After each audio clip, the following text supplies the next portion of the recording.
Salut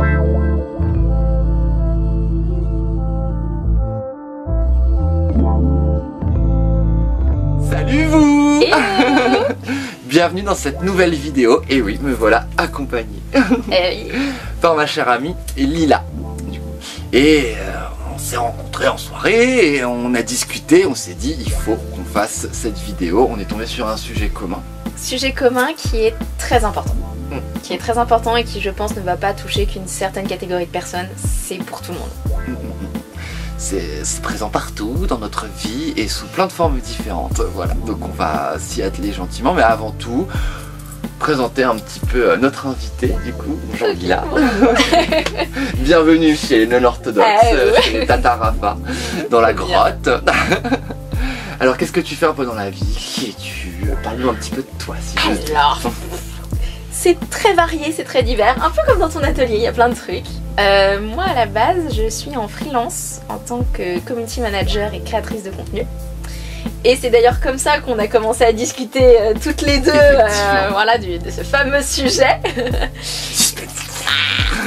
Et du coup, moi j'ai fait plein de choses. J'ai été journaliste, animatrice, j'ai été dans l'événementiel, j'ai fait plein de choses.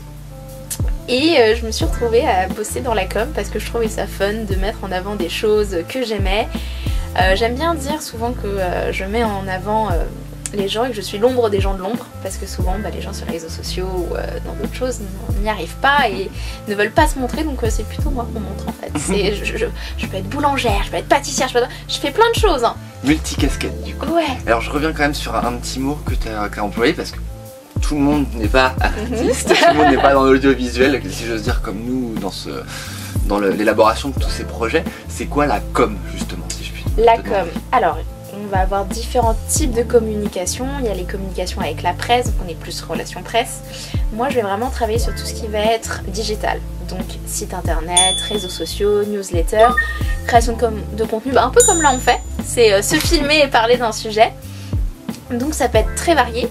Et je travaille avec différents clients, donc ça peut être des clients qui sont des artistes comme des céramistes, des auteurs, ou alors plus des boulangers, des pâtissiers, enfin vraiment je touche à tout. Il y a quand même des domaines que je n'aime pas, me demandez pas de parler de finance ou d'énergie, ou au bout d'un moment, il y a des limites, la créativité a des limites, et moi j'aime beaucoup mettre en avant des choses que j'aime, parce que pour moi genre c'est un moteur. Je me vois pas parler de quelque chose que je n'arrive même pas à comprendre, et je ne me vois pas donner envie aux gens de... ouais, c'est très compliqué. Et je me dis, ça peut bloquer, et justement, ça va rejoindre un peu ce dont on va parler, c'est que ça va créer une pression. Voilà. Très bien dit du coup. Donc community management, les réseaux sociaux, donc faire passer des idées. Faire découvrir des choses aussi. Faire découvrir des choses. Discerner aussi des identités graphiques, visuelles, pour... une personne, une entreprise, une marque, après là un on magasin. va plus partir sur le travail d'un graphiste, et ça c'est quelque chose qui moi est très important dans mon métier, surtout à l'heure actuelle où encore ça va très vite. Dans la communication il y a un métier pour tout. Il y a le graphiste pour tout ce qui est identité visuelle, création, il y a les photographes, les vidéastes, il y a le directeur artistique qui chapeaute tout ça, il y a le social media manager, c'est lui qui va créer des stratégies, et moi généralement je vais plus être derrière à appliquer les stratégies, à créer des contenus basiques sur Canva. Je ne vole pas le boulot des graphistes, je suis incapable de faire ce que vous faites, je ne sais pas ce que vous faites d'ailleurs. Et...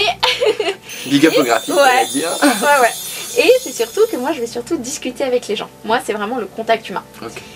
Et maintenant on demande un peu à tout le monde de faire le même métier, c'est qu'il faut, les photographes doivent être community manager, vidéaste, ça va trop vite. Et moi je me bats sur ça. Ça va trop vite.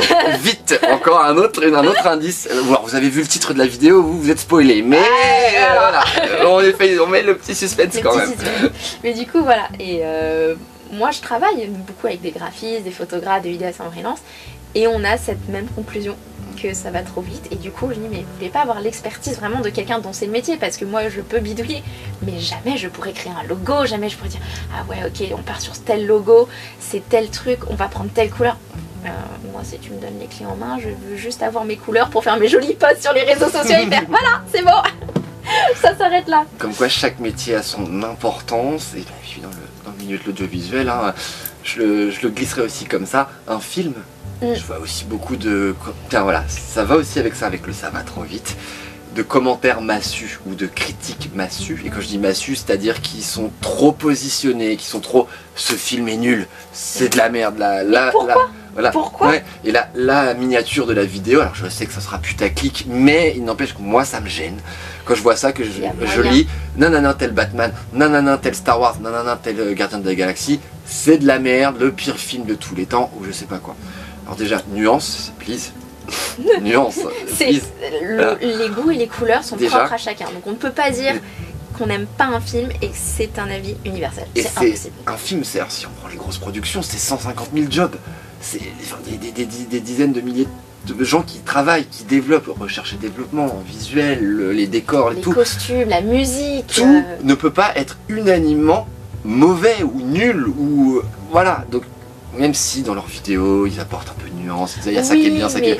Mais l'argument principal, c'est un argument massu. C'est un titre putaclic et justement moi dans mon métier j'ai trouvé des parades pour ce qu'on appelle faire des hooks, donc des accroches, que ce soit visuel, sonore ou même juste ok, au lieu de dire ça c'est nul, on va tourner ça différemment pour que les gens s'intéressent. Il faut arrêter de dire ouais ça c'est de la merde. Mais qui es-tu pour dire que c'est de la merde? Moi très clairement je vais beaucoup au cinéma, j'ai une carte UGC, je vais à peu près 4-5 fois au cinéma et je vais voir des films où tout le monde dit ouais c'est génial, ah oui je les regarde, mais souvent on me dit mais pourquoi tu vas voir ce film, alors, tu sais que c'est pas ouf. Je dis mais au moins j'aurai un avis constructif à donner, de dire ok je l'ai vu, bah pour moi ça c'est nul, parce que c'est mon avis, mais après il y a des trucs, que ce soit par exemple dans la technique, il y a très bien, on allait voir un film avec des amis, Nosferatu, ah il y a des très beaux plans, sauf qu'au bout d'un moment, quand le réel il a trouvé un plan qui marchait, il l'a remis à toutes les sauces, et t'es là, on est tous d'accord que ça c'est de la merde, tu en fais un c'est bien, tu en fais deux c'est bien, mais pas tout le temps. Là on peut être d'accord, tous plus ou moins. Ce truc là a été mal utilisé, ça devient indigeste, etc. Voilà. Et tu nuances et tu expliques le pourquoi du comment. Mais ça fait pas de ce film là nul, il est pas nul. Pour toi, il est nul. Voilà, mais pour quelqu'un d'autre, peut-être qu'il va être bien. Moi, c'est ce que je dis, il y a différentes nuances. Tu as un film qui est nul et tu ne pourras jamais avoir quelque chose de nul à 100%. Non. Tu as quelque chose que tu ne vas pas apprécier, par exemple, que sur le scénario. Qu'est-ce que tu n'as pas aimé? Et c'est là où, maintenant, et encore une fois, on va parler de vitesse, les gens ne prennent pas le temps d'expliquer et de s'intéresser et d'argumenter. C'est trop vite, c'est ok, ça c'est nul, ça j'aime.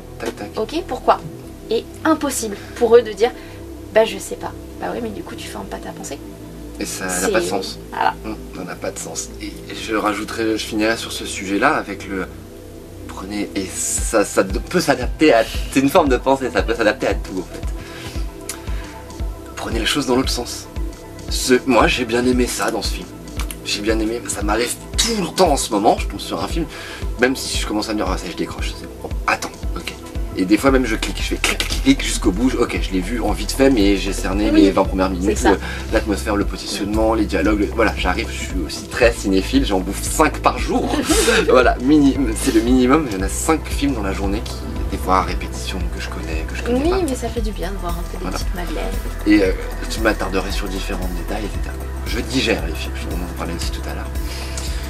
Je préfère voir les choses dans ce sens-là. Il y a ça qui m'a plu. Regardez, ok, on n'a pas aimé de manière générale le film, cette création ne m'a pas plu, mais par contre, les lumières étaient vachement bien gérées. La musique, j'ai adoré. Par contre, le reste, ça collait. Ça n'a pas marché, ça n'a rien déclenché dans mon cerveau. Mais d'autres, ça peut déclencher, d'autres auront une bribe de... apprendre à nuancer. Voilà. On va y venir à notre sujet. C'est ça. Et du coup, notre sujet, c'est quoi? Voilà. Donc, attention mesdames et messieurs, notre sujet arrive maintenant. Je le couvrais peut-être parce que là, je le mettrai en backstage, c'est pas grave. C'était drôle, mais bon. Notre sujet, ce dont on veut vous parler, moi qui fais la présidentielle, la professeure présidentielle, je spoil encore un petit peu, un petit suspense, c'est le rythme. Gros rythme. Le rythme. Parce que voilà. Et le rythme, alors là en plus tout le monde a un rythme. Tout le monde a un rythme. On a un cœur, tout le monde a. Voilà, donc tout le monde a le rythme, même si tout le monde ne danse pas, même si tout le monde ne fait pas de musique. Le rythme en fait il est naturel. On a un rythme aussi qui est imposé. Tout simplement, par exemple, une journée c'est 24 heures. on se lève, on passe notre journée et on va se coucher. C'est un rythme. Mais après, chacun a un rythme qui lui est propre. Certains vont se coucher plus tôt, donc vont se coucher plus tard.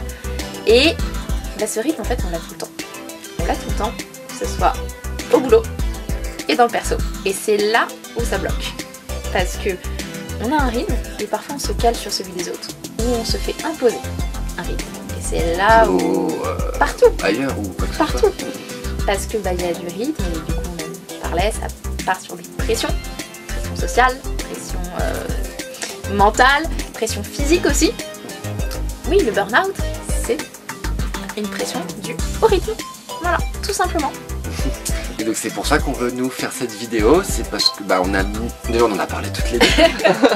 Ça, il faut qu'on en parle. Ah oui. On a des choses à dire sur le sujet et ça nous a connecté, ça a fait connexion et ça nous paraît très important.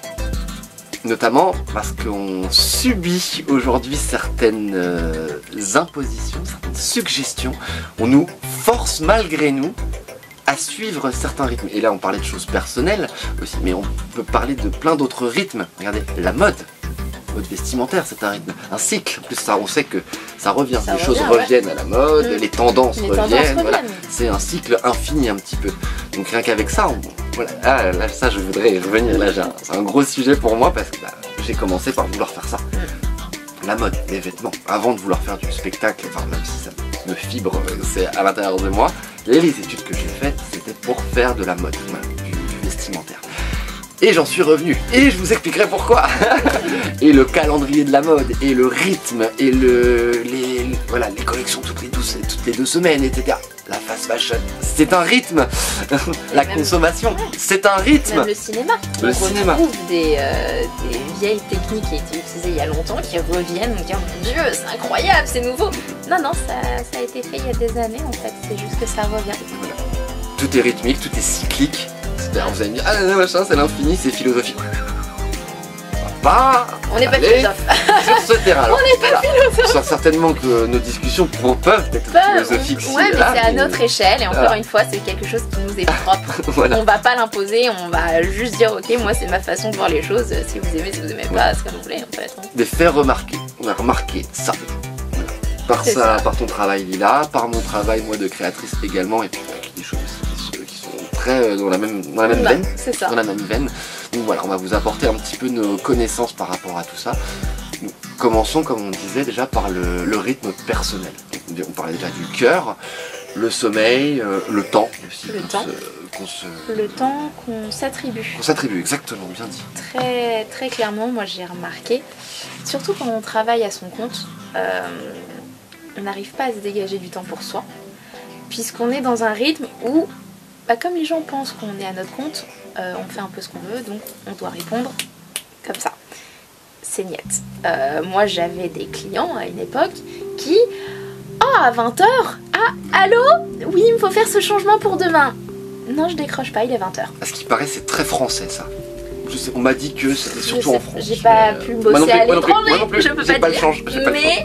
Mais effectivement, j'ai bossé avec beaucoup de personnes en freelance où c'était ce gros problème de les gens pensent que tu es dispo à n'importe quelle heure. C'est faux. Rythme personnel, prendre du temps pour soi, ça veut dire, ça peut être lire, ça peut être regarder une série. Moi j'ai des amis, dormir aussi. Après je pense que tout le monde a besoin de dormir très clairement. Ne dites jamais non, je fais un petit rebondissement, ne dites jamais non à un instant de sommeil. Ah non, si vous avez besoin de faire une sieste, c'est une sieste. Faites votre sieste, même 5 minutes, hein. Les skippers, les personnes qui font de grands trajets à la voile sur l'océan, vous voyez, dorment de manière très rythmée justement et très dite, cyclique, avec des périodes de petites 20 minutes, voilà, où ils vont dormir et se relayer comme ça. Et comment dire, parce que c'est des moments où ils dorment et c'est le plus efficace et c'est le moment où ce sera le plus restaurateur pour eux. Donc ne rechignez jamais à faire une petite sieste si vous êtes trop fatigué. Réinitialiser. En fait, il faut écouter votre corps. Vous serez plus efficace après. C'est ça. C'est comme on dit, il faut faire des pauses. Et du coup, c'est prendre du temps pour soi, c'est arrêter un rythme qui est trop fort. Et ça, il y a une chose où je vais être intransigeante, c'est savoir dire non à vos amis, à votre famille. Si vous êtes fatigué, c'est pas grave si vous n'avez pas envie de sortir, ce n'est pas une obligation.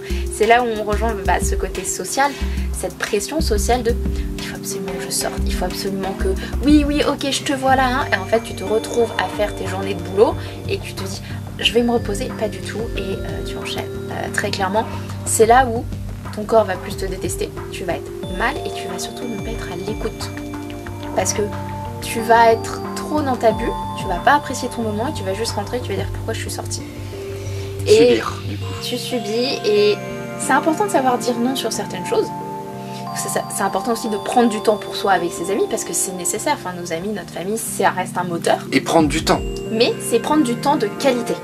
Pas prendre du temps, on est avec les amis et je me permets parce que c'est des fois du vécu. On est en bucalité, comme ici, en train de discuter. Je me permets de faire cette petite digression parce que moi, voilà, ça fait partie de mes credos. Depuis que j'ai arrêté Pokémon Go, précisément, et que j'ai compris que ça me niquait les yeux, ce petit écran, j'ai arrêté de montrer des trucs sur mon téléphone. Donc je refuse qu'on m'en montre. Moi, j'en montre pas. Parce que déjà, ça me nique les yeux, je ne vois rien, on est dans l'audiovisuel, je fais du contenu de qualité, à vous de juger, mais j'aime le voir en bonne qualité. J'aime bien voir les trucs sur les écrans, on ne voit rien. Donc, je ne montre rien. Je dis aux gens, tire à voir sur ton bel écran, tire à voir dans ton salon, tranquille. Non, regarde pas ma vidéo YouTube sur ton téléphone, tire à la voir tranquille, ou alors tu l'écoutes, tu vois, mais voilà. Parce que, comment dire, tranquille. Oui, c'est ça, c'est qu'en fait, il faut profiter de ces instants. Ça va être tout bête. Par exemple, moi, je vais aller voir des amis. Bientôt, ça fait un bon petit temps qu'on ne s'est pas vu. Je suis fatiguée, mais c'est un temps que je vais prendre, que je vais leur donner, mais qui me donne aussi, parce que, par exemple, ce sont des parents avec des enfants en bas âge, donc je vous laisse deviner que leur rythme là, il est pété, hein. C'est petits enfants cherchent à la crèche ou alors petit bébé qui a même pas 2 ans, donc il faut, voilà, c'est aussi un rythme perso qui est différent et que moi je m'adapte aussi à eux. Je vais pas leur faire vous êtes chiants, venez, on va sortir. Un rythme perso imposé par la responsabilité. Ouais. Mais voilà, c'est un choix. Mais du coup, ça nous est déjà arrivé qu'ils nous disent oh bah non, là nous on est trop fatigués, on vient pas. Mais personne ne s'est offusqué, dire ah ouais mais c'est pas drôle et tout. Mais en fait vous êtes parents, on comprend que vous êtes fatigués là. Repos. C'est pas grave. On est 2 dans le groupe à ne pas avoir d'enfants. On n'est pas là, non on est 3, on n'est pas là à faire ouais c'est super, depuis que vous êtes parents on voit plus hein. Voilà. Non, on prend justement des temps de qualité, on se retrouve tous, là demain ça va être, on va se faire des pokéballs, on va manger, il y aura les enfants, ça va être très sympa, on va peut-être faire des jeux de société, ok, ça nous arrive une fois tous les mois, tous les 2 ou 3 mois, et c'est pas grave s'ils n'ont pas le temps, après on se fait des déjeuners chacun de notre côté, mais personne ne doit se vexer qu'on dise non, même la famille, et c'est là où c'est difficile, c'est dire non à sa famille. C'est dans n'importe quel contexte, que ce soit pour prendre du temps, ou là par exemple j'ai vu récemment une amie qui va se marier, et elle ne veut pas inviter certains membres de sa famille, parce qu'elle n'est pas proche et qu'elle veut vraiment des gens très très proches. Et la pression familiale elle est forte. Et dire oui mais c'est la famille, non. Elle dit je suis désolée. Je veux que mon mariage soit un temps pour moi, un temps heureux. Je vois pas pourquoi des gens qui font certes partie de la famille, mais qu'est-ce qu'une famille en fait? Parce qu'on a tous de la famille de cœur, famille de sang, les différents. Ça mériterait une vidéo. Pas le début. Mais du coup, ce rythme-là, il faut le prendre pour tout, ne serait-ce que pour déjeuner. Moi je travaille là en ce moment en open space. Et hier, je suis allée manger toute seule dans un parc, c'était génial. J'avais pas envie d'être avec 15 personnes qui parlent toute la journée, tout le temps déjà. Je n'en peux plus. J'aime pas l'open space pour ça, parce que ça aussi, on t'impose un rythme. Tu es à le rythme des autres. Et là, du coup, prendre du temps pour soi, tout seul. Même, je parle aux nanas, mais aussi, messieurs, c'est important. Un moment skincare. Petite musique, petit masque, on est bien, on est belle, entre guillemets, on a une tête de con, mais c'est pas grave. Mais c'est un moment pour soi. Et on choisit quand est-ce qu'on le fait, au rythme qu'on le fait. On pourrait croire, cette fameuse injonction là, pas récente, mais de ces 20 dernières années, de prendre soin de soi. J'en entends parler, c'est pas féministe, nanana, c'est pas body, c'est pas ce que vous voulez. Prendre soin de soi, c'est à sa mesure, encore une fois. Il n'y a aucune imposition qui dit qu'il faut faire ça. Si prendre soin de toi, c'est manger un concombre cru comme ça dans ton canapé, fais-le. Si c'est juste te poser 10 minutes, tu fais 10 minutes de méditation, fais-le. Personne n'a... C'est comme pour ma vidéo sur le plaisir, hein. Ou toute autre vidéo que j'ai faite, encore une fois, c'est aussi le consentement et le être bien avec soi. C'est important de prendre ses temps pour soi. Voilà. Alors là, vous pourrez dire qu'on part un peu dans tous les sens, mais tout ça, ça fait partie du rythme, du biorhythme, le rythme biologique, le rythme de nous. Et on le sait bien, des fois on est très dur avec nous-mêmes déjà, mais le boulot est sans pitié avec le rythme, justement. En connaissance, on va y revenir sur cette pensée, hein, mais en connaissance déjà de cette cause-là, de ce fait-là, il faut être doux avec soi. Il faut se chouchonner, il faut se chouchouter. Déjà, on n'a qu'un corps, voilà. On n'a qu'un corps, on n'a qu'un mental. Qu'un cœur aussi. On n'est qu'un, donc il faut être un peu un petit. Parfois, il faut aussi bien d'être une princesse ou un petit prince et faire non, t'es pour moi aujourd'hui. C'est nécessaire. Non mais c'est vrai, hein, les gens me disent mais c'est con cette pensée. Bah non, il y a des moments, j'ai envie d'être une princesse et j'ai envie d'être chez moi et je veux qu'on me serve mon petit déj. Voilà, parce que je suis pas bien. Très apprécié, j'aime bien moi aussi ça. Des petites attentions comme ça. Mais même, et ça, alors ça, je le précise, hein, c'est aussi entre potes. C'est des moments où nous on s'est organisé, des moments où on dort chez les uns et chez les autres. Et le matin, on est tous là, on se réveille, on est tous avec nos cafés, avec nos gueules de cons et nos thés, voilà genre. C'est bien les moments où on se réveille tous ensemble. C'est un temps pour nous et chacun a son rythme. On se lève, t'as faim? Non, ok, c'est pas grave, je t'impose pas, genre, faut manger là, c'est l'heure. Tu fais pas ça. Non, mais ça, c'est un truc qu'on nous a déjà biologiquement. On a faim, on a envie de dormir, on a soif, les toilettes, etc. C'est des trucs qui nous sont, c'est notre horloge biologique, c'est naturel. Mais comment dire? Tu vas pas imposer en plus un rythme. Je vais prendre un exemple tout con. Quelqu'un de la famille de mon ex, bref. Lui, il mange à 1h, pas possible. C'est-à-dire que le déjeuner, ça commence à 13-14h. Moi, je mange généralement vers midi et demi, parce que sinon, mon corps, il va te faire je t'emmerde. Moi, vers 15-16h. Voilà, le midi. Voilà, non mais... Et du coup, bah nous, moi, je cuisinais. Et il dit, ouais, j'ai pas faim. Et je dis, ok, bah c'est prêt. Tu mangeras quand tu voudras. Je t'impose pas de manger avec moi, en fait. C'est juste que moi, j'ai faim. Donc, je mange toute seule dans mon coin. Et je te laisse ton rythme. Et le problème, c'est que cette personne-là, bah, quand c'était à son tour de cuisiner, ne respectait pas, entre guillemets, qu'il y a un autre rythme. On ne demande pas d'accepter, on demande juste de prendre en considération que les gens ne fonctionnent pas forcément comme nous.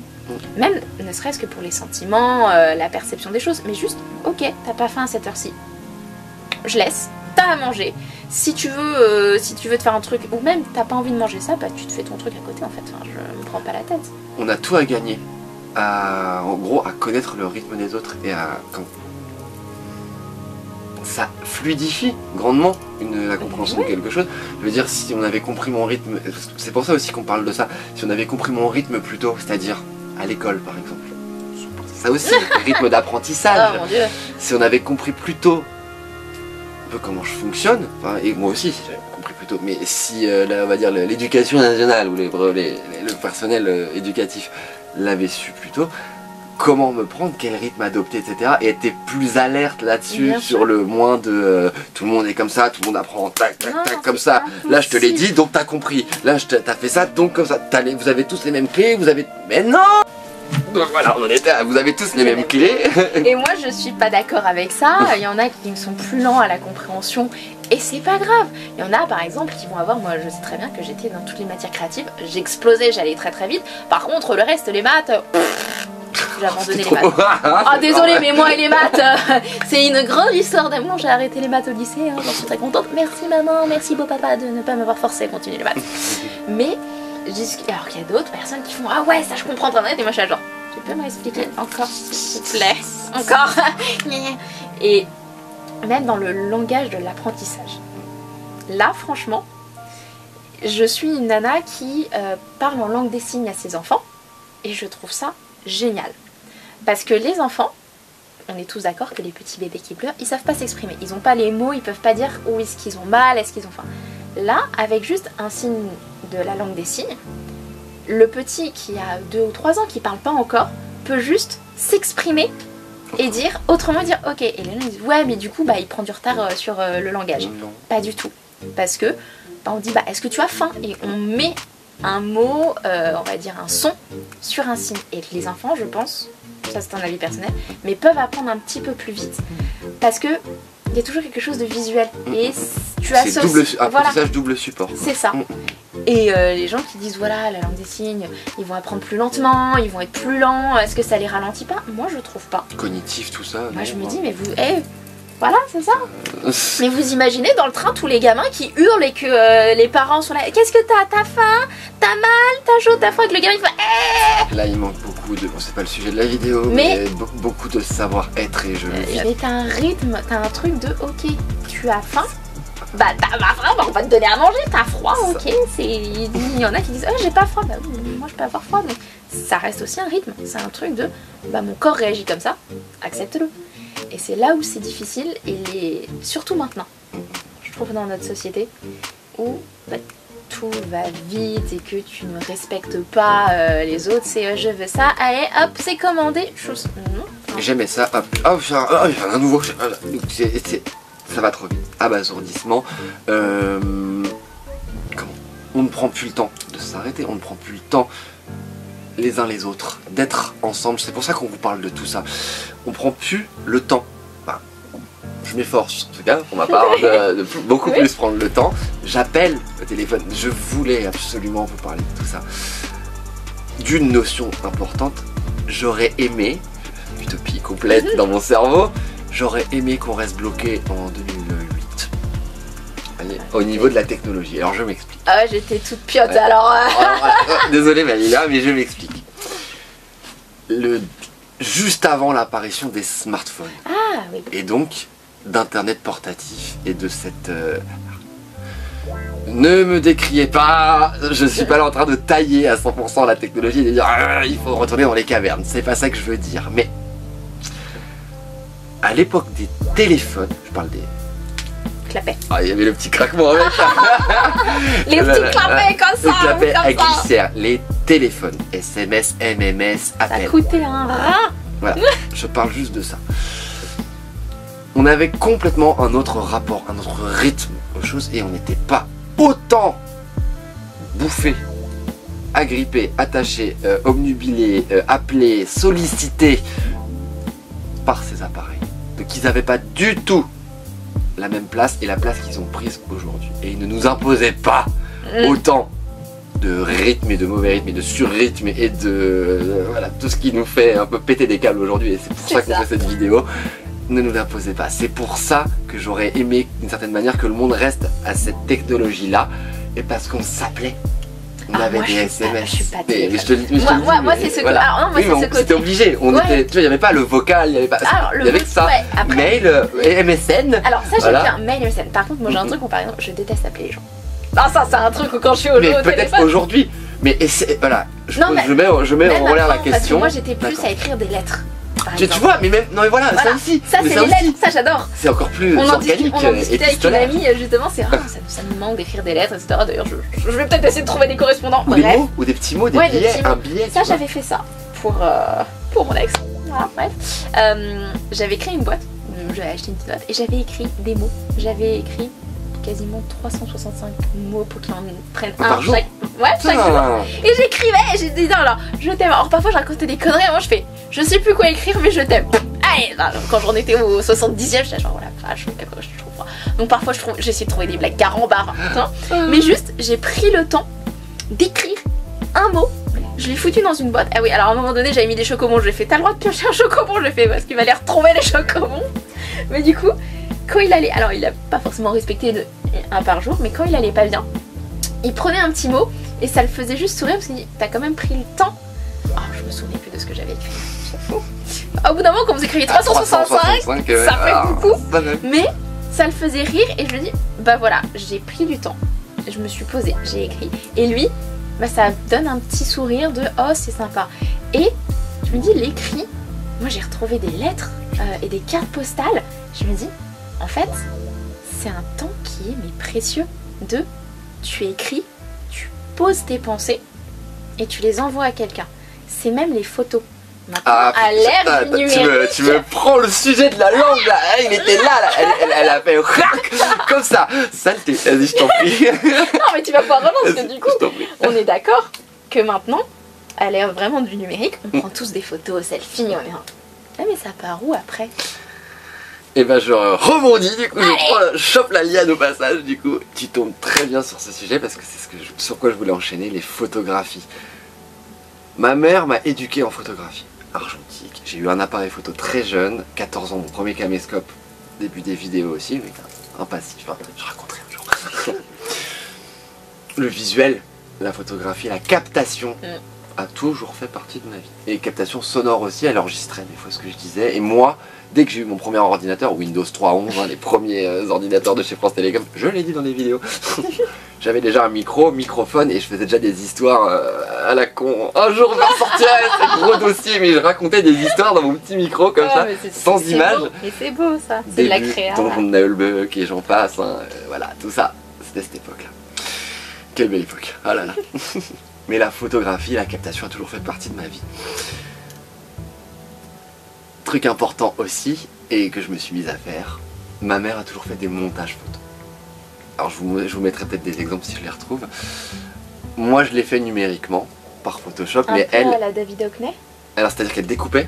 Oh, ok, d'accord. Elle détourait à la main. D'accord, ok, donc c'est plus ce que j'appelle plus moi du scrapbooking. Si tu veux, mais elle en fait des grands, de telle taille que si tu veux, elle a fait un miroir de 2 mètres, t'as toute la famille dessus quoi. Trop cool. Complètement découpé, et la famille, et les arrières aussi, c'est un arbre généalogique en photo. C'est génial ça. Et tu vois, mise en surimpression, c'est voilà. Et moi c'est des trucs, ça me paraît acquis, parce que j'ai toujours vécu avec. Comme j'ai toujours vécu avec les sculptures de ma mère, un endroit très artistique, beaucoup de vinyles, beaucoup de films, voilà. Il y avait tout ça, beaucoup de contenu et de support, artistique et audiovisuel. Donc la photo est très importante pour moi. Mes oncles et tantes artistes aussi, photographes, voilà, photographes nature ou objets, nature morte. C'était quelque chose qui fait vraiment partie de moi, et si on en parle à cet instant, c'est parce qu'aujourd'hui tout est numérique, donc pas physique.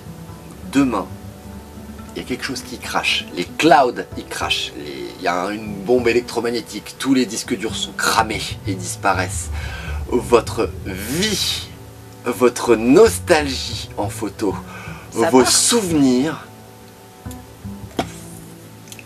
plus rien. Que dalle. Là, vous êtes dégoûté parce qu'en fait, vous venez de perdre, entre guillemets, un nouveau rythme. Et votre identité, enfin une part de... Vous avez donné des moments de votre vie, de votre temps dans ces trucs-là, et là, vous faites genre, bah, j'ai plus rien, et t'es dégoûté, tout simplement. Terminé, plus rien. Donc, un conseil que je voulais glisser, on pourrait dire que ça part loin notre vidéo, mais ça fait partie du rythme. Un conseil que je vous glisse dans votre rythme, s'il vous plaît, prenez le temps de faire une carte SD avec vos photos préférées. Soit vous avez une petite imprimante, vous les imprimez chez vous, vous faites du scrapbooking, tout à fait, ça peut être encore, prenez le temps, mais... Pour vous de créer des souvenirs. Un truc de rappeler vos souvenirs, et honnêtement, quand vous allez rouvrir votre le scrapbooking, c'est ça, voilà, je vous montre. C'est vraiment, ça va être ce côté, vous allez voir et faire, ah c'est vrai que j'ai fait ça, ah c'est cool, oh, et tu dis, waouh, je m'en souviens pas, parce que honnêtement, et quand vous prenez vos photos au bout d'un moment, je genre, ah ouais, j'ai fait ça. Et ça fait mal aux yeux, et c'est pas beau. Ça n'a pas de cachet. Non. Un beau tableau. Le Polaroid, les gars. Le Polar, c'est la vie. Alors, ça coûte cher. Ça coûte cher, oui et non. C'est qu'il y a une petite astuce pour ceux qui sont full digital et que t'as pas envie de te balader avec ton gros Polar. Ça, c'est un cadeau que j'ai demandé. Et je remercierai ma maman pour ce cadeau. C'est que j'ai une imprimante qui vient de chez Polaroid qui imprime en Polaroid les photos du téléphone. Et les consommables sont pas trop chers. Ça reste des recharges de Polar. Mais je trouve que ça amène un cachet. Vidéo non sponsorisée. Ah non, c'est non sponsor ça. Alors moi je fais pas de sponsor. Polaroid, virement. C'est vraiment, j'ai des photos sur mon téléphone que j'avais fait, que je trouvais très sympa, etc. Et je voulais les immortaliser un peu plus, genre j'ai pas envie de les scroller, etc. Qu'est-ce que j'ai fait? Bah ça a juste scanné ma photo et ça me l'a sorti en Polar. Ça a un cachet. Et le truc qui est génial, et moi ce que j'ai fait, c'est que parfois j'imprimais des petites photos et j'écrivais des trucs et je les donnais à des potes ou à mon ex et tiens. Et nous on adore faire des photos Polar. À chaque nouvel an qu'on fait avec mes amis, on prend les Polar et on se prend un Polar. Ou alors justement on a nos imprimantes, mais parce qu'après chacun a son petit truc. Parce que c'est un peu une boîte à souvenirs en fait, et tu remontes dans le temps. Tu remontes, tu dis ah ouais j'ai fait ça. Parce que il y a tout qui revient. Ouais, les goûts dans la bouche, les odeurs. On se souvient pas de tout, c'est normal. Oui, justement parce que notre cerveau est trop demandé, trop surmené, trop de pression. Et là, tu te poses et t'ouvres tes trucs, tu dis ah ouais, waouh. Et je dis ah j'étais avec qui ce jour? Ah ouais, ah ça je l'aimais pas. Hop, ça passe. Et puis dis ah ouais c'était un bon souvenir. Pensez aux photos de classe, tout ça. Enfin, ah mais qui n'avait jamais aimé regarder ses photos de classe? Voilà. Et on perd, ce truc-là disparaît. Avec cette technologie, cette accessibilité, cette facilité, je parle même pas de la perte de travail pour les photographes. Non, bah pour beaucoup de choses aussi. C'est pas le sujet de la vidéo, mais vous voyez, s'il vous plaît, pour vous et pour votre santé mentale. Pour vos enfants aussi, et pour vos petits-enfants ou pour un. Et regardez, Tati, elle était comme ça à l'époque. C'est important et ça n'a une photo physique n'a rien à voir avec une photo numérique en termes d'importance et de cachet. De souvenirs. Voilà, bon, et de souvenirs. Et d'identité et de valeur, une vraie valeur. Le cachet, qu'est-ce que c'est, je vous explique, c'est la beauté de la chose et c'est l'esthétique, le sentiment. Ouais, le souvenir, parce qu'en fait, encore une fois, on prend le temps de créer quelque chose pour quelqu'un ou pour soi et de dire ok, là, stop, j'arrête ce que je fais là. Je me replonge dans ça, est-ce que j'ai envie? Moi j'avais fait justement, j'allais beaucoup au théâtre, au cinéma, je prenais du temps où je collais toutes mes petites places de cinéma, toutes mes petites... et j'écrivais ce que j'avais pensé du film, moi, avec qui j'étais, ou quand j'allais dans des événements, j'étais il y avait un tel, c'était génial, je m'appelle là, parce que c'est un peu comme des jours intimes, on va pas se mentir. Oui. Et même là encore maintenant, c'est des trucs que j'ai commencé en 2013. Voilà. J'ouvre le truc et je le relis et j'ai un petit sourire parce que je me dis oh waouh, j'ai fait tout ça. Et je me dis j'ai peut-être un peu abusé cette année, genre j'ai fait je suis beaucoup sortie. On va peut-être ralentir. Mais et là maintenant j'ai découvert, je fais du scrapbooking. C'est une autre manière pour moi de me dire ok, je crée et j'échange avec des gens. Et du coup on se prend des temps, on se pose, on fait vas-y on fait quoi? Ah bah il y a ça et ça. Et c'est un moment de partage, je suis heureuse. Et un peu comme quand on bosse, quand ça s'arrête, t'es là un peu mal, c'est fini. Arrête, putain, je déteste, par contre, ce rythme-là, j'ai horreur. Quand t'as un truc que tu aimes qui s'arrête, c'est horrible. Alors, je suis très souvent déçu par les fins. Alors, déçu par les fins de film. Et quand je dis déçu, je pèse mes mots, c'est parce que j'ai envie que ça continue. J'ai envie de... Voilà, tout le monde voit une fin du film, vous voyez ce que je veux dire. Vous êtes en train de regarder le film, vous vous dites, à la fin, ça va être ça. Il va se passer ça, tel dénouement. Voilà. Récemment, j'ai été impressionné, je ne sais même plus dire lequel, mais il y a un film, je sais qu'il m'a plu, je sais que récemment j'ai fait... Mais non, je sais plus. Il est sorti au cinéma. Mais oui, c'est un film qui est récent. Alors, je me demande si c'est pas L'amour fou. L'amour ouf. L'amour fou, je l'ai pas encore vu celui-là. Vidéo cool, musique cool, ouais, non mais acteur cool. J'ai vu des films là. Je crois qu'il m'a plu. Non, il m'a plu, je crois que c'est lui. Ah ok. Il m'a plu. Parce qu'ils font, je te spoil pas, mais ils font un espèce de retournement, j'en dis pas plus. Ok. L'amour fou. Je voulais le glisser parce que un de mes petits coups de cœur de cette année, un petit peu de manière unanime, c'est-à-dire que homogène, c'est tout le truc qui m'a plu, l'œuvre graphique, tout m'a plu dans L'amour fou. Voilà, Adèle Exarchopoulos, François Civil. Je l'aime bien lui. Non, bah justement, un film qui parle de prendre du temps pour soi, en fanfare. Je l'ai vu. Alors attends, j'ai plus le pitch. Repitch-moi s'il te plaît. C'est un célèbre chef d'orchestre pianiste à qui qui tombe un verdict d'une maladie. Voilà. Déjà, il se surmène, mais vraiment, ça veut dire qu'il est à Dubaï, il part tout le temps, il reste jamais au même endroit, il n'a pas de vie. Et il part à la recherche de son frère, parce qu'il a besoin d'un... Il apprend qu'il est adopté, il est fait genre, mais pourquoi vous me l'avez jamais dit?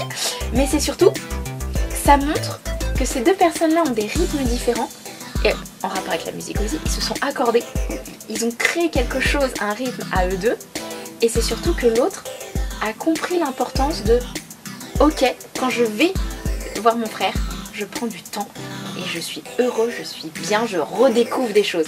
Et je trouve que ce film parle bien de ce ok, t'es dans ta vie et trouve-toi une bulle, ça peut être quelqu'un, ça peut être...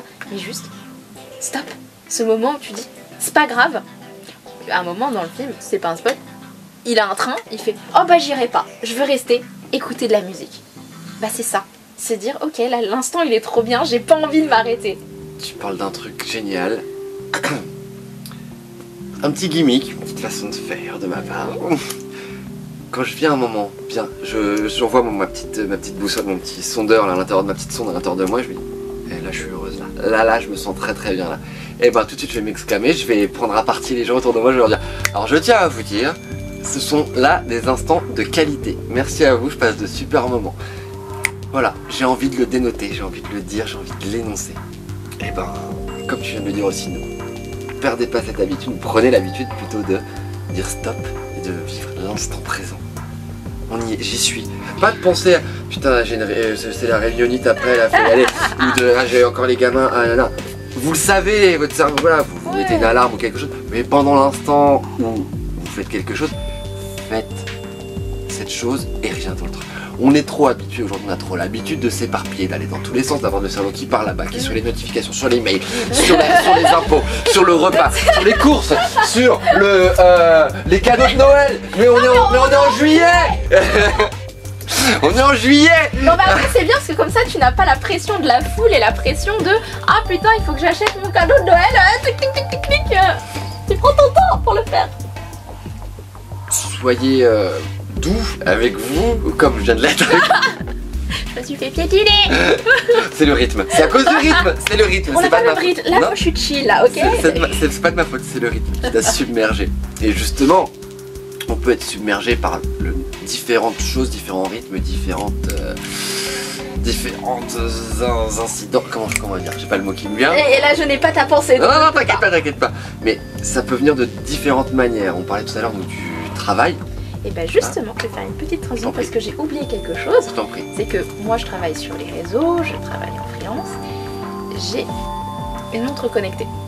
Parce que quand je suis au travail, je mets mon téléphone, alors ça c'est un truc, hein, mon téléphone est toujours en silencieux. Et sur ma montre, j'ai les notifications WhatsApp, SMS et appels. Donc Insta, etc. Mais du coup, comme ça je ne suis pas là tout le temps à regarder mon téléphone, etc. Déjà il y a ça. Et c'est surtout que j'ai une vibration. Et parfois, j'ai un message, j'y réponds pas. C'est pas important sur l'instant T. Quand j'ai des appels, par exemple quand c'est ma maman qui m'appelle, oui là je décroche. Parce que ma maman m'appelle pas très souvent, donc je me dis oui, je fais pareil. Et d'ailleurs, et du coup là je n'ai pas coupé mes vibrations. Bon j'ai pas eu de message donc tout va bien. Mais c'est ça que j'explique, c'est que au travail, on a le travail qui empiète quoi qu'il arrive dans notre vie personnelle, ne serait-ce que mentalement. C'est oh il est là la réunion d'un tel, un truc c'est oh, il est chiant, j'ai pas envie de les voir, patati patata. Quand on est en freelance ou quand on travaille beaucoup dans le digital, et là je vais vraiment parler des gens qui bossent dans le digital, on a l'impression qu'on est tout le temps connecté. Il y a une époque où j'arrivais à faire 2 semaines où je n'allumais pas mon téléphone. Enfin, je l'allumais pour SMS et pour les appels. WhatsApp aussi parce que j'ai de la famille à l'étranger, donc bah, les SMS. Mais je me déconnectais de Facebook, de Messenger, de tous les autres réseaux sociaux. Digital detox. Voilà, et je ne voyais rien. Donc, je retrouvais le goût de, bon bah, je vais écouter la radio. Genre pour savoir ce qui se passe un peu dans le monde, parce que bon, c'est bien de savoir ce qui se passe un petit peu, parce qu'en 2 semaines, il y a beaucoup de choses qui peuvent pas trop quand même, hein, aussi. Voilà, on y reviendra. C'est juste se tenir au courant.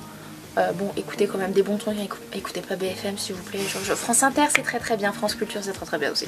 Ah, les grosses gauchistes. Non, juste en fait, ils donnent des informations. Des vraies infos. Hein. Des infos, des faits. Et au pire, vraiment, si vous voulez pas regarder, le site internet de l'AFP, hein, c'est le site officiel ou de la presse où tous les journalistes, vraiment tous les journalistes se basent sur ça. Donc au lieu de dire ouais BFM et ça, regardez sur l'AFP, vous aurez la news, au moins vous êtes sûr. AFP, voilà. Virement AFP. Ça y est, maintenant on va avoir les vidéos sponsor. Mais du coup tout ça pour dire que la digital detox, moi je le conseille à beaucoup de monde parce que on se rend compte, et ça peut être très dur pour les gens, c'est que sans notre téléphone, on voit personne. On est seul, on n'est pas bien. Mais ça ramène à une chose. On donne tout notre temps, toute notre énergie aux autres. Il y a une petite boîte en carré. Voilà. On a une petite boîte en carré. C'est ça. C'est ok. Du coup, tu te retrouves tout seul, tu fais quoi? Bah, je sais pas, si t'aimais dessiner, redécouvre le goût de dessiner, gribouiller, même si c'est moche. Tu le sais. Et c'est se reprendre un rythme et se dire après, bah, quand tu reprends, on va regardes les réseaux sociaux, etc., tu dis, bah j'ai moins envie. Exact. Parce que tu as appris à ne pas donner tout ton temps aux autres en fait. Et on est dans une société où il faut se montrer. Il faut absolument faire, regardez, je suis partie là, regardez, j'ai fait ça, j'ai mangé ça. Oui bon, super, très bien, t'as mangé un couscous, wouh, super. Ce matin j'ai mangé une pomme. Moi j'ai mangé un peach.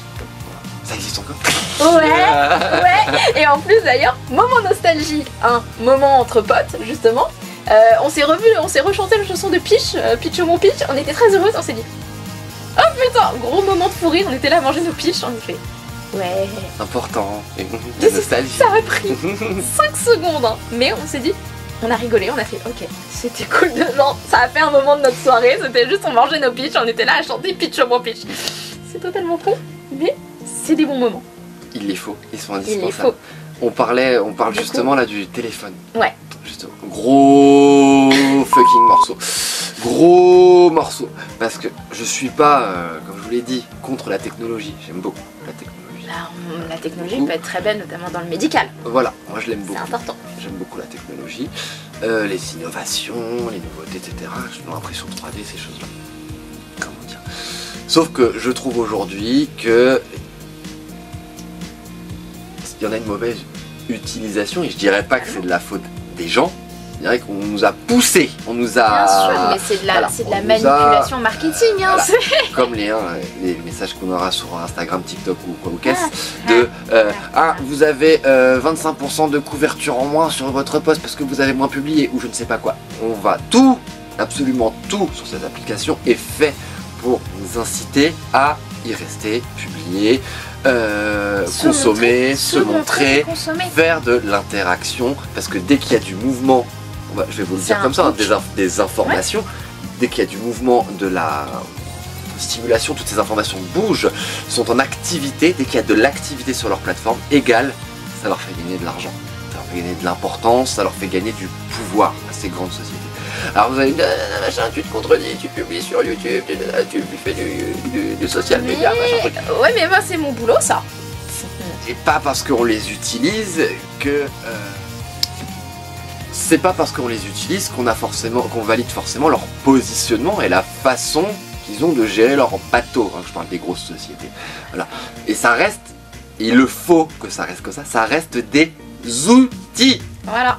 Des outils. Moi, c'est mon téléphone, malheureusement, c'est mon outil de travail.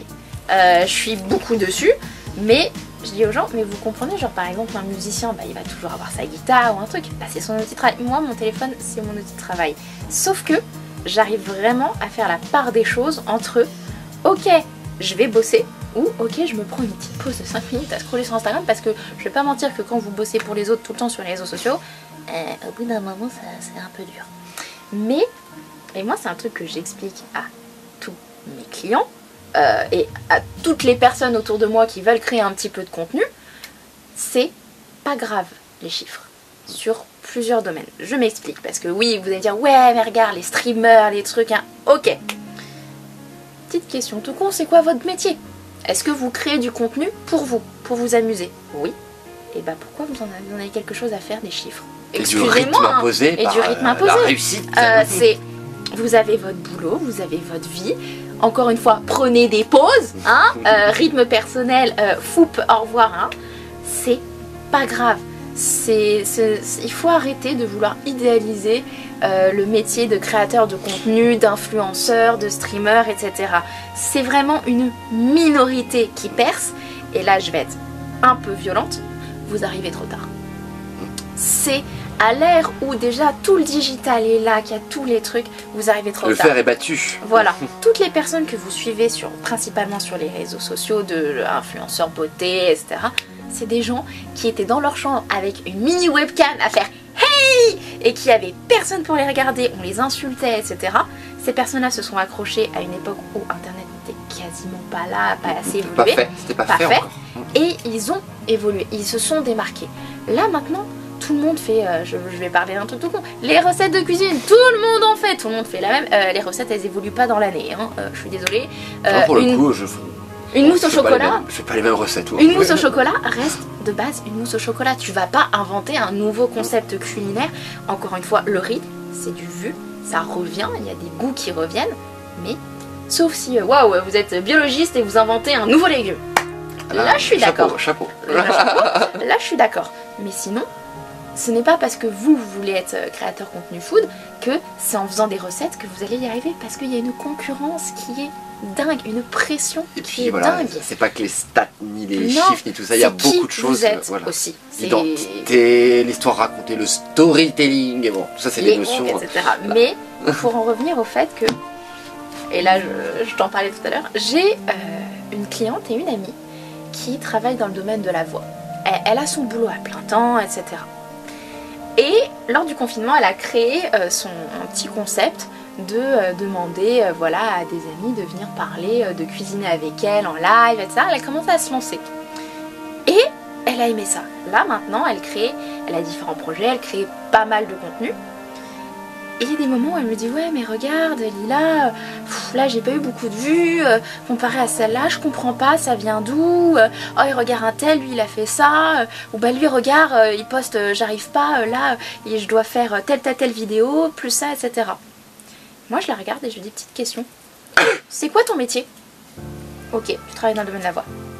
Tu crées des vidéos, ok c'est cool, t'aimes bien ça, mais c'est pas ton métier principal. Tu ne pourras jamais concurrencer quelqu'un qui fait ça à plein temps. Il faut arrêter de se mettre une pression des chiffres de pourquoi un tel il a tel chiffre et pas moi. Ou qu'il y a une équipe également. Il y a une équipe aussi.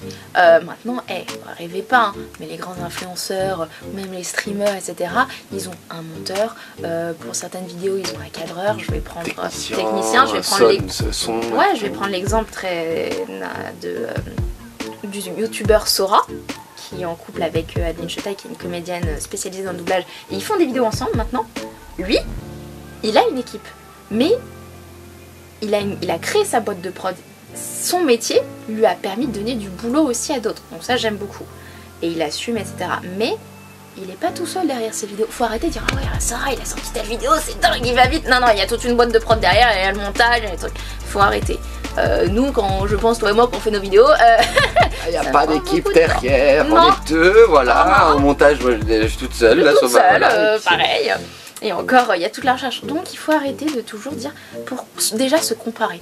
Ouais. Juste arrêter de se Il y aura toujours mieux que toi, il y aura toujours plus riche, il y aura toujours plus belle, plus beau, plus... Voilà. Mais ça sert à rien. Faut juste faire de son mieux, soi. Et surtout, une règle importante que je dis pour tout ce qui est création de contenu, faire un contenu qui vous plaît. Créer quelque chose quand ça vous plaît. Si vous vous forcez à créer, parce qu'il faut tenir un rythme, il faut essayer de garder les chiffres, bah alors vos vidéos, ça va être de la merde. Et ça va se sentir, vous ne serez pas bien et du coup ça va plus vous impacter et ça va vous impacter vous parce que votre petit rythme, eh ben, il va pas être content, tout simplement. Et c'est là où les chiffres, il faut prendre du recul et se dire stop aussi et se dire c'est pas grave si tu postes pas. Et aussi, chose importante, ne vous justifiez pas sur les réseaux, s'il vous plaît. Soyez la meilleure personne. Vous êtes un être humain. C'est normal de ne pas réussir. C'est normal. Enfin, je pense que tu es d'accord avec moi. Yoda, le meilleur des maîtres, c'est l'échec. Merci. On apprend nos erreurs, toujours. Faut juste, comme en skateboard, tu te pètes la gueule, tu pètes une clavicule, bah tu remontes, tu retournes, t'as mal.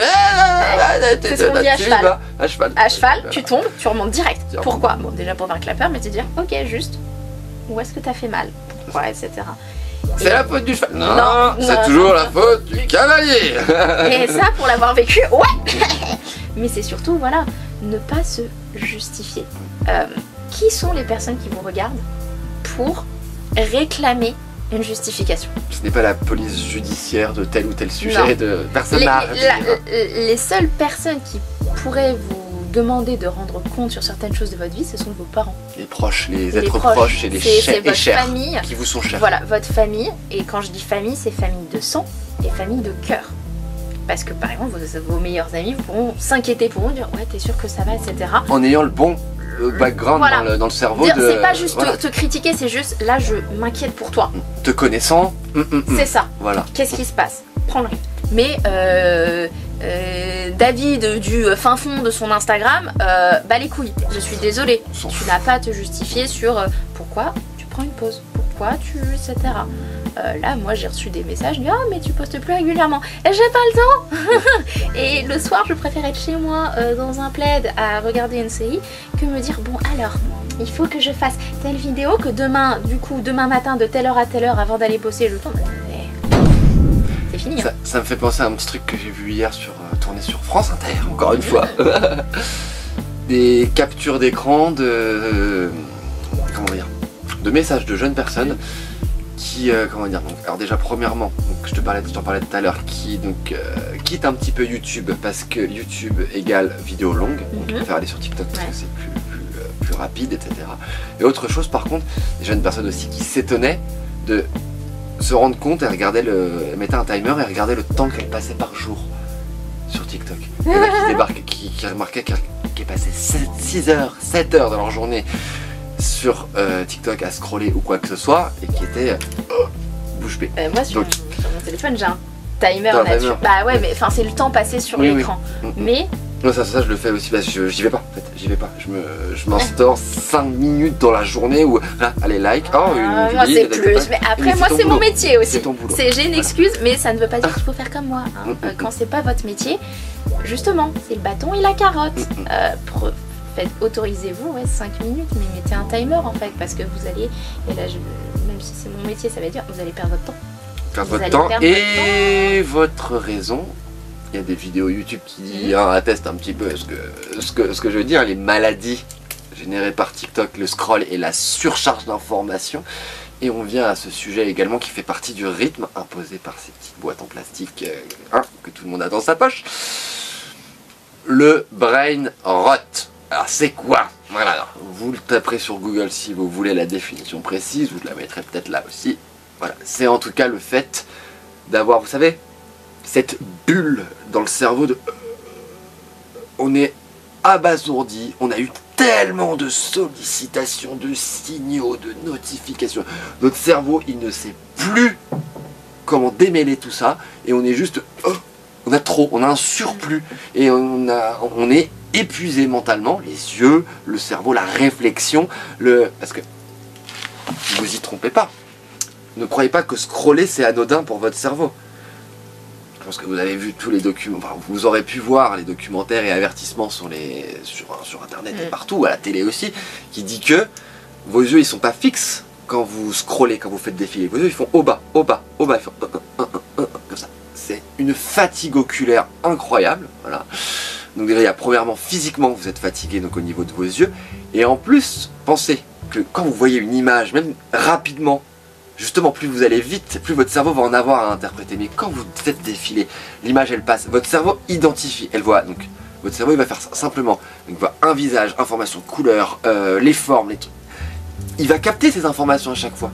Si vous allez de plus en plus vite, imaginez votre cerveau qui doit interpréter chacune des images qui sont flashées. C'est impossible. À votre cerveau. Le cerveau il en peut plus. C'est pour ça que ça fait ça au cerveau. Et alors, j'en parle même pas avec TikTok, où vous avez en plus, même sur Insta ça le fait, mais l'information sonore qui vient avec les cris, les musiques criards, les mèmes, etc. J'ai pas dit que je crachais sur tout, hein. Il y a plein de trucs rigolos, mais il y a aussi plein d'inutiles qui servent strictement à rien et qui bouffent votre cerveau. Aussi cette théorie qui dit que c'est envoyé par la Russie et la Chine pour nous rendre abrutis, parce qu'en Chine, eux, ils ont des trucs intellectuels sur TikTok, sur leur TikTok, sur Douyin.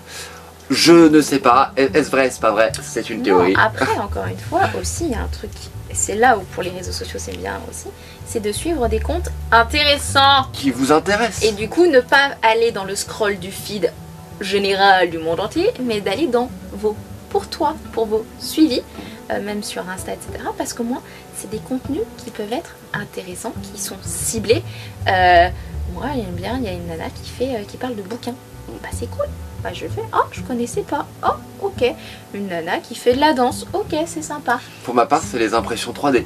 L'impression 3D, les innovations, voilà. Mais c'est des choses qui...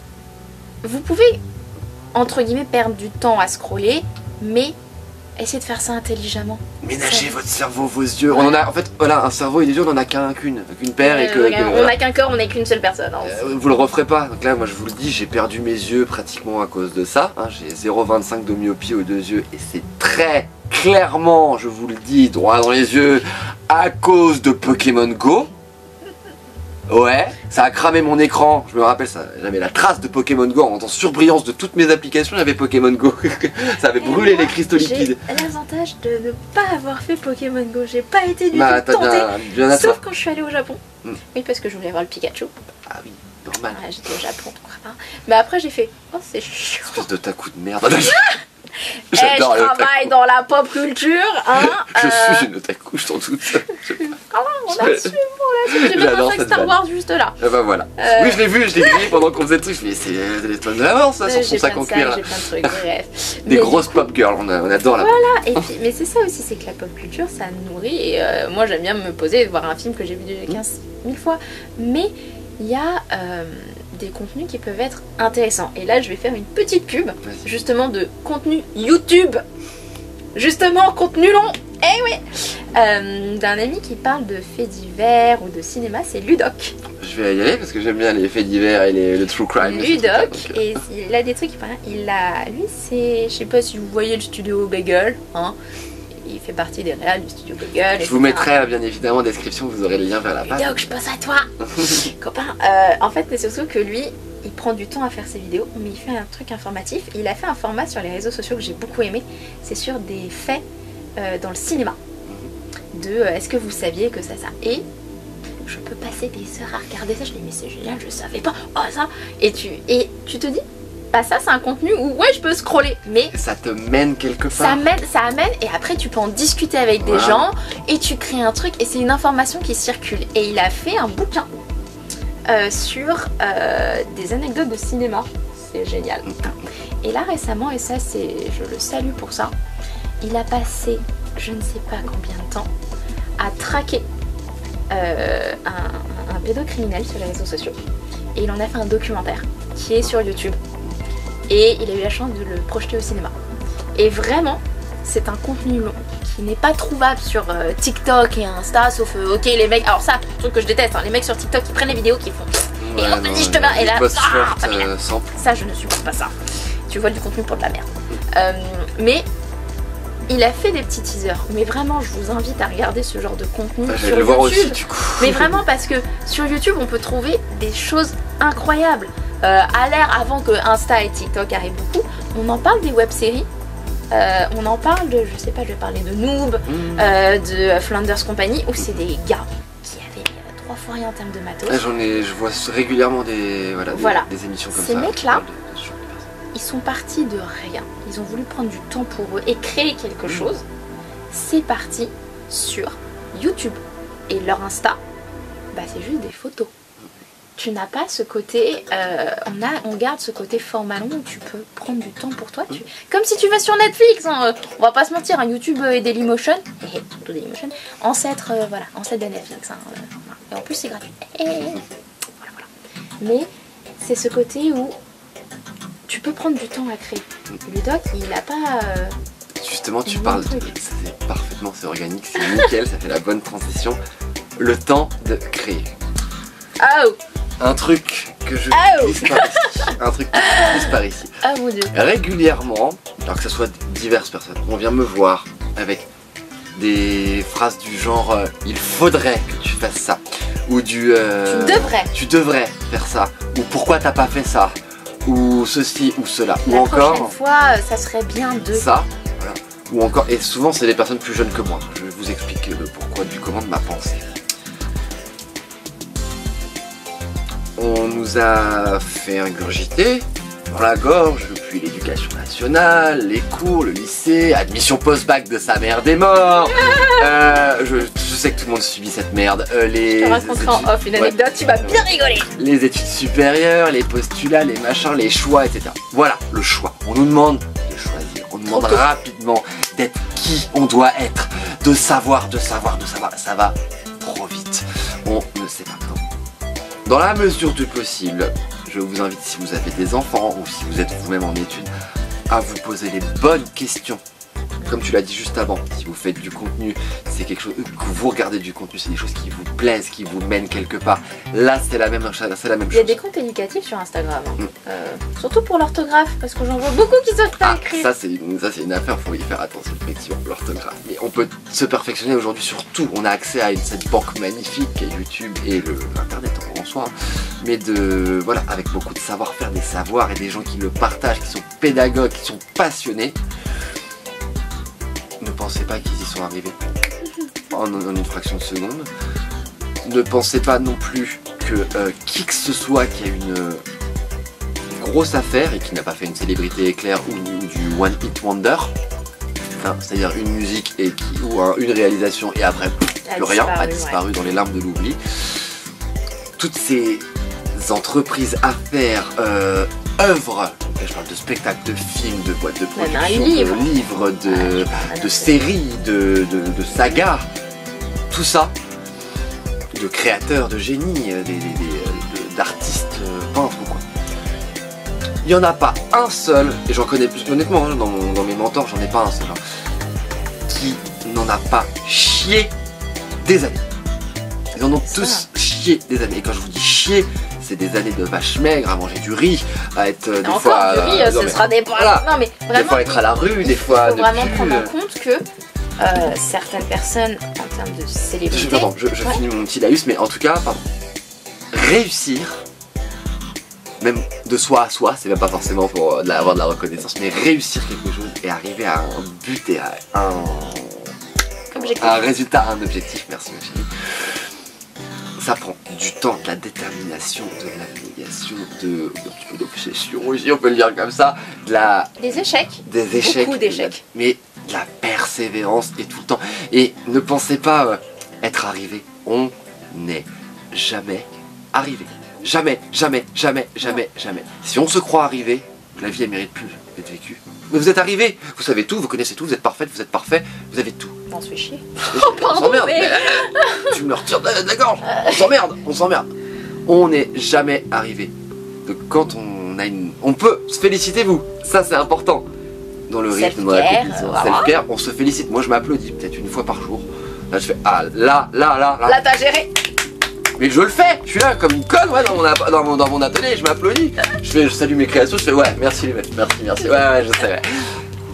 Sur une musique, une réalisation visuelle, une couture, une commande terminée. Un petit truc, un objectif qui a été réalisé. Juste ça. Mais c'est bête, hein, tout con. Hein. Ouais, aujourd'hui j'avais pas envie d'aller faire course. Ok, je suis allée faire mes courses. Ok. Je suis contente, je l'ai fait. Je suis remontée, j'ai remonté mes 2 sacs, ils étaient lourds de ouf. J'ai fait. J'avais dit je le ferais pas, je l'ai fait. C'est pas obligé que ça soit des objectifs forcément professionnels. Ça peut juste être. Bah là, j'ai fait un truc et c'est cool. Ni mythologique en termes ni hippique. Voilà. Il faut vraiment, encore une fois, arrêter de se mettre une pression de voilà, oh il faut que je fasse ça. Vous vous rendez pas compte? On en parle de. Je vais prendre un peintre. On va parler d'un peintre qui a échoué à vendre toute sa vie et qui est maintenant mondialement connu. On va parler de Van Gogh. Van Gogh. Excusez-moi, tout le monde connaît un minimum Van Gogh. Il a jamais vendu une peinture. De son vivant. De son vivant. Il a été décrié. C'est pour ça d'ailleurs que Van Gogh s'est suicidé. Parce que tout simplement, il en avait assez de la vie, parce qu'il n'arrivait pas. Il essayait de rémunérer ou de payer des choses avec ses peintures. Tout le monde disait non mais c'est de la merde ce que tu fais, j'en veux pas. Il est mort. Ce mec est un des plus grands peintres de notre monde, de notre histoire. Toute sa vie, on lui a dit que t'es une merde. Et aujourd'hui, le mec est volé, plagié, en cambriolage pour cette pièce qui valent des millions. Voilà, et donc, vraiment pour moi, c'est l'un de ce que tu me racontes, c'est l'un des exemples les plus forts. Le mec, il a jamais réussi de son vivant. Il y en a qui la réussissent de leur vivant, qui échouent, etc. Et c'est ultra gratifiant et c'est beau. Mais quand tu vois qu'il y a des gens qui en sont morts, tu te dis, bah, faut être un peu plus humble aussi, ne pas se mettre une pression non plus trop grande, c'est ok d'échouer et tout le monde échoue. Hein. À l'école, on échoue.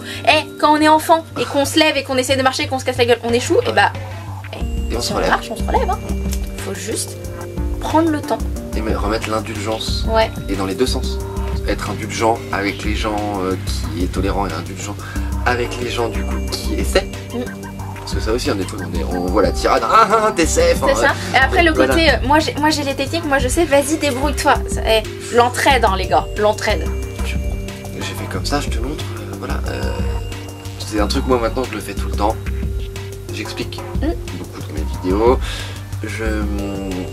Quand j'explique quelque chose, je vais donner une notion, je vais la expliquer avec 3 mots un compliqué alambiqué, du genre le truc un peu scientifique, un mot plus simple et un mot encore plus simple. Voilà. Et ma mère à une époque m'a reproché ça. Ouais, tout machin, un dictionnaire, nanana. C'est ma façon de m'exprimer. Pour être comprise du plus grand nombre et que je sors un mot compliqué. En même temps, quand je t'explique le truc, en plus t'as peut-être appris un petit peu de vocabulaire, peut-être t'es pas obligé, ça se trouve tu les as pas, tu n'étais pas sensible aux mots compliqués. Mais c'est ok. Tu l'as, voilà, t'as retenu que l'autre mot, au moins t'as la notion, t'as le truc. Comme ça, chacun fait son choix, m'écoute à la hauteur qu'il veut, à la profondeur, c'est je veux dire qu'il veut. C'est ma façon de m'exprimer et c'est pas non plus une façon de me mettre de haut par rapport aux gens. Pas du tout. Ça je l'explique souvent. De toute façon ça se voit dans ma kinesthésie, mon langage corporel, que c'est pas de la. Non, c'est pas du prout, c'est du juste. J'ai une petite connaissance, si tu la veux, elle est là. Tiens. Bah c'est ça, c'est qu'en fait, on est aussi, et là je le vois beaucoup sur les réseaux sociaux, justement on parlait d'échouer. Moi par exemple, je crée différents types de contenus sur les réseaux, et notamment des tutoriels, CapCut. Pourquoi? Il y en a plein, il y en a à foison. Il suffit de tout taper sur TikTok, sur Insta. Le truc que j'ai remarqué beaucoup, c'est que les gens ne prennent pas le temps d'expliquer. Ça veut dire, ok, you go there. Donc, clap, tutoriel CapCut. Le tutoriel CapCut, explique-lui. Il faut savoir du coup, moi je vois beaucoup de tutoriels, même pour mes clients, je m'inspire. Le problème c'est que souvent ils te disent, ah tu veux faire cet effet là, bah tu fais ça, ça et ça. Ça te dit pas où aller, où chercher, quel effet faire, et t'es là genre, ça dure 15 secondes. 15 secondes c'est très court sur une vidéo, t'es là genre, ok. Ou alors, c'est, t'es là genre, et on peut pas mettre sur pause. Du coup, moi j'ai voulu, en plus c'est beaucoup d'anglais qui le font. Je sais que tout le monde ne parle pas bien anglais ou ne comprend pas bien l'anglais, donc je me dis ok je vais le faire en version française et je vais prendre le temps. Ça veut dire que je vais dire ok t'as vu ce résultat là, bah je vais te montrer comment le faire. Hop, je montre sur mon téléphone où il faut, donc j'entoure sur mon téléphone où il faut cliquer, je vais là, je fais vraiment un tutoriel et ça fait des vidéos d'1 minute, mais je m'en fous parce qu'au moins les gens, moi j'ai beaucoup de retours de gens, oh c'est trop cool, j'ai compris, oh non tu t'expliques bien, tu prends le temps, genre ça va pas vite. Je dis mais en même temps 1 minute dans une vie, dans une journée, c'est quoi? C'est rien. Donc je prends le temps de le faire et il y a des gros flops hein. Je te le disais tout à l'heure, j'ai une vidéo que je veux faire qui est géniale. Ça fait 4 fois que j'essaie de la tourner, ça fait 4 fois que ça marche pas. Mais je veux le faire, donc je vais continuer. Donc on parlait des échecs, voilà, persévérance. Mais c'est surtout que quand moi j'ai les retours des gens qui sont contents, ça me dit bah ok, au moins ça peut servir, etc. J'ai des tutos qui ont bien marché, j'ai un super tuto où tu entends la musique et tu fais un mouvement où tu mets ton casque et là ça te fait comme si tu entendais vraiment dans un casque. Okay. Mais c'est une fonctionnalité qui est payante. Parce que oui, sur chacune de mes vidéos, je marque si ça utilise une version payante ou gratuite parce que j'en ai marre de « Ah, ça a l'air cool !» Ah merde, faut payer. Et pour moi, c'est vraiment un warning aussi où je veux que les gens ne perdent pas aussi leur temps. Parce que s'ils n'ont pas la version payante, ça sert à rien qu'ils regardent le tuto parce qu'ils ne pourront pas le faire. Tu sais à quoi t'attendre. Voilà, tu gagnes du temps, t'arrêtes de scroller. Et du coup, j'ai fait plein de vidéos comme ça. Et on me dit ouais mais attends tu donnes tous tes secrets de fabrication et tout, genre c'est pas cool. Je fais mais moi je suis dans l'entraide en fait. Moi mon boulot, honnêtement je vais pas le chercher sur les réseaux sociaux, je cherche pas à avoir une grosse communauté, je m'en fous de mes stats. Mais c'est partager, c'est aider comme moi j'aurais aimé qu'on m'aide, qu'on vienne m'accompagner. Et du coup je dis ouais très bien, il voit la vidéo, il l'enregistre, il la like, très bien. Combien sur tous ceux qui vont la liker, qui vont etc. vont prendre le temps d'enregistrer, de filmer, d'avoir des rushs et de le faire. Combien? Et de le poster. Combien? Quasiment pas. C'est très très rare. Donc en fait moi c'est juste un contenu un peu entre guillemets éducatif pour montrer qu'on peut faire des choses sympas, mais je ne montre pas tout. Je montre mes ratés, il y a des moments où ouais, j'ai fait un stop motion, il est pas incroyable, il est pas parfait, mais j'étais contente de le montrer, je fais c'est pas grave. J'ai fait pareil une vidéo recette. J'ai la même chose sur une chanson. Voilà. Parce que en très peu, je t'ai parlé que je fais beaucoup de musique, la communauté, vous savez aussi que j'en fais, vous allez en savoir plus bientôt. J'ai mis une musique sur ma page YouTube qui n'a en gros rien à voir avec mes autres vidéos. J'étais super fier parce que j'ai fait l'arrangement. Bon, je me suis rendu compte après que c'était pratiquement une musique pratiquement pas modifiée. Je m'en suis rendu compte qu'après. Mais en tout cas, j'ai fait là une bonne grosse partie de l'arrangement, mélangé avec une musique existante. J'ai fait l'écriture, j'ai tout fait moi-même, je l'ai posté. Et je savais pertinemment, et moi-même dans ma position d'artiste, je sais très bien, elle n'est pas complètement aboutie, il y a quelque chose, il y a un truc, mais c'est pas. Il y a, mais c'est pas. Il y a, mais c'est pas. Voilà, et je l'ai mise là comme pierre posée. C'est un caillou posé, c'est comme le début d'une pyramide si vous voulez, comme le début d'une... Voilà, c'est le début d'un chemin, c'est une pierre posée. Je sais pertinemment que ça va pas pogner ou plaire ou quoi que ce soit, peut-être, et je l'ai aussi mise pour avoir un retour aussi éventuellement. Ah, il y a ça qui m'a plu. Mais tu l'as fait pour toi. Et je l'ai fait pour moi, pour mon plaisir. Et c'est ce que je fais au niveau des musiques, et c'est ce truc-là que je mets en ligne directrice tout le temps. C'est il faut que ça me plaise, il faut que ça m'enjaille, il faut que ça m'envoie quelque part. Quand je fais quelque chose, il faut que ça me lead, il faut que ça me mène quelque part. Je vais pas. Je disais, c'est qu'il faut créer, mais il faut se faire plaisir dans la création, sinon ça ne va pas. Et on parle de tout, hein. C'est pas grave si c'est pas parfait, parce que c'est aussi dans le côté imparfait que on voit que c'est authentique, et que après, bon, il y aura toujours des gens, ouais, non, on s'en fout, c'est pas grave, c'est pas constructif, au revoir. Mais faut se faire plaisir.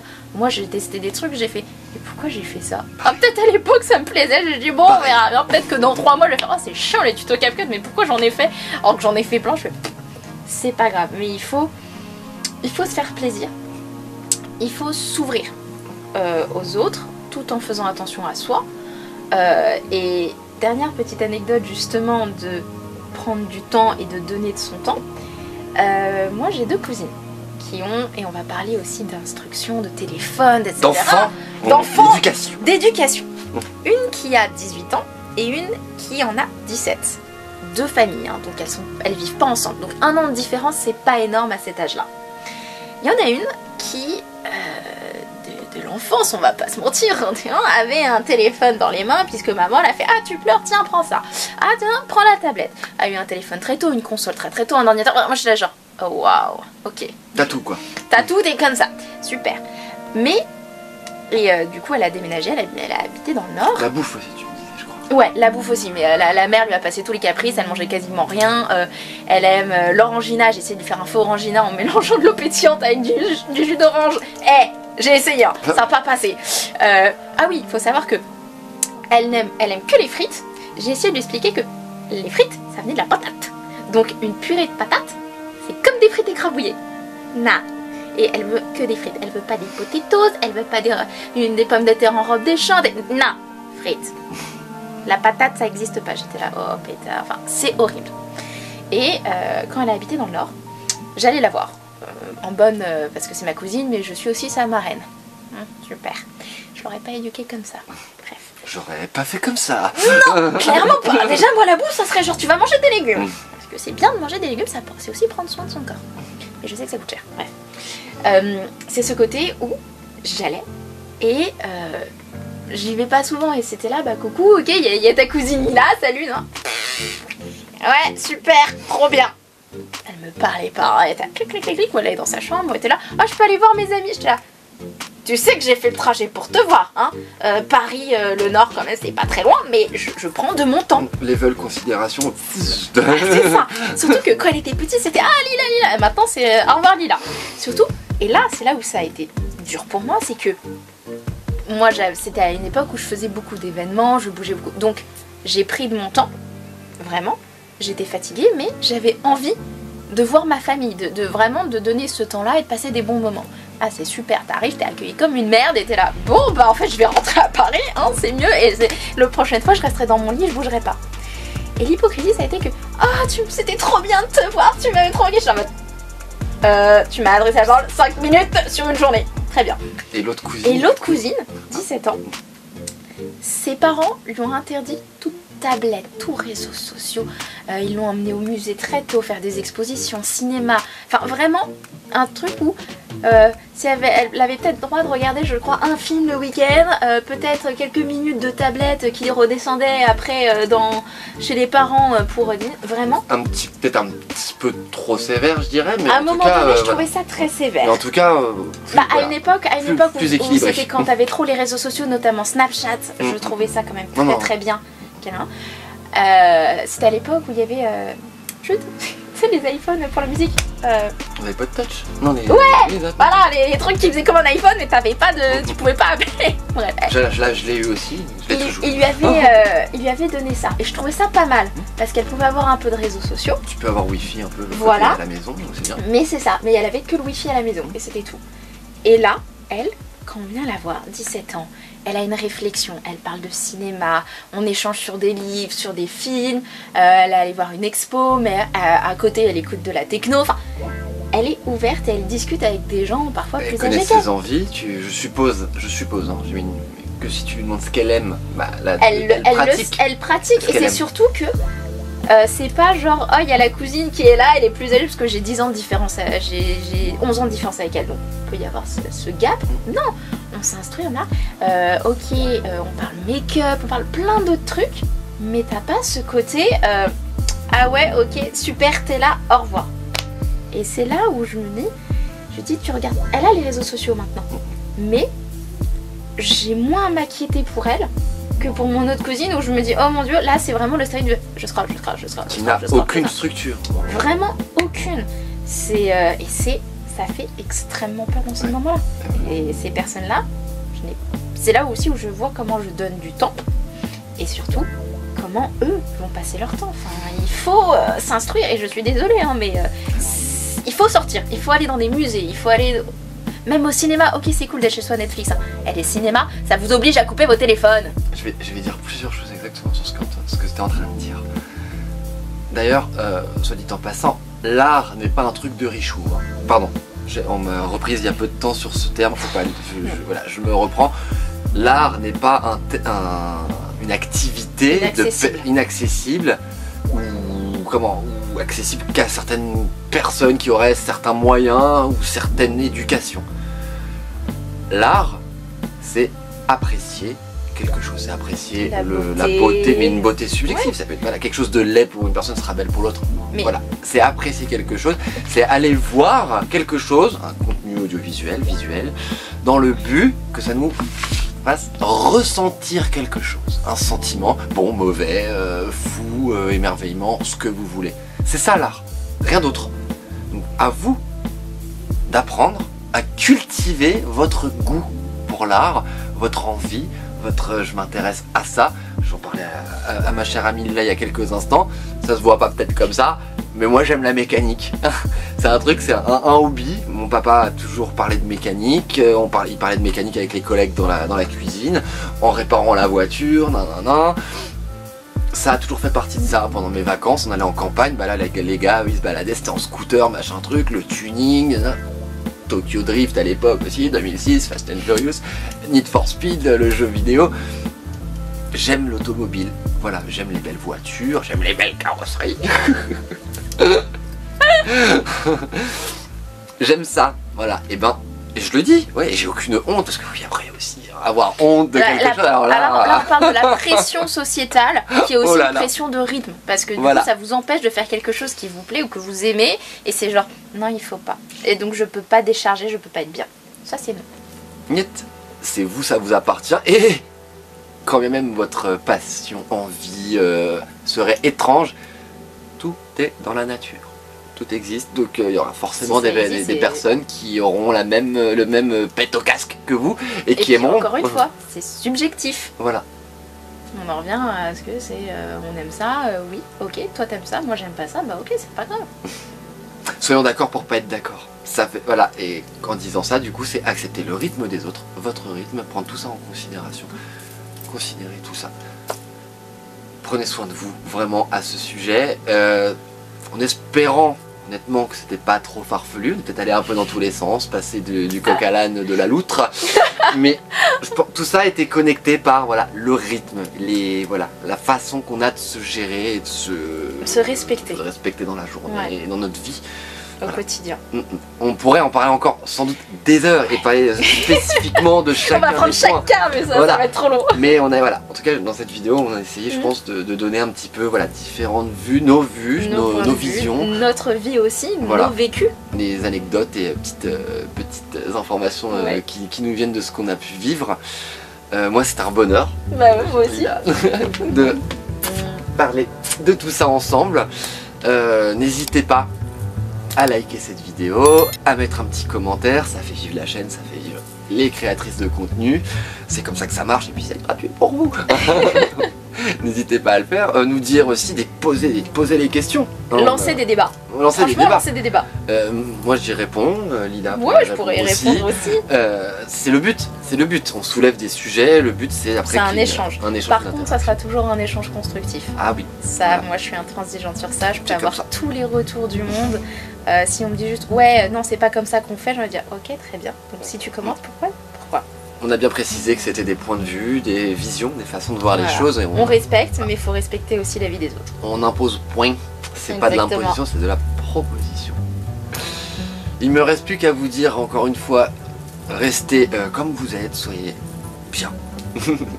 On a plein de belles choses à vivre, malgré même la difficulté de la vie. On sait que c'est dur la vie, il y a plein de belles choses à vivre. La suite au prochain numéro, à moi les studios, c'était Tata Rafa. Salut. Bye bye. Voilà, c'est fermé. Non Thierry, tu dégages. Non, tu dégages. Non, tu viens pas embêter Lila. Lila, elle veut pas te voir quand t'auras compris ça. Dégage. Fonce sous tes fesses. Va. Voilà.